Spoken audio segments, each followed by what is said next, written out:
So what's up guys, and welcome to another and a fresh video guys, and once again I would like to thank Centy Toys official for sending me this Chetak Centy toy. And guys, in this video we will talk about the quality of this product and इसके बारे में आपको जो इसमें कुछ एक दो features होंगे वो आप लोगों को मैं बताऊंगा। तो वीडियो को स्टार्ट करते हैं।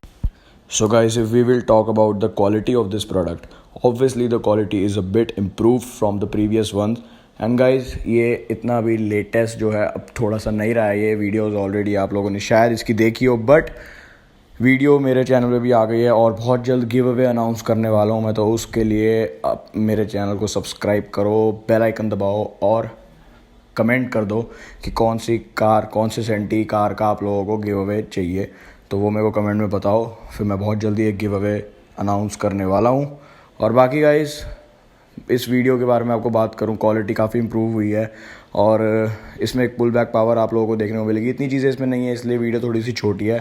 तो please subscribe to the channel and continue watching to the video.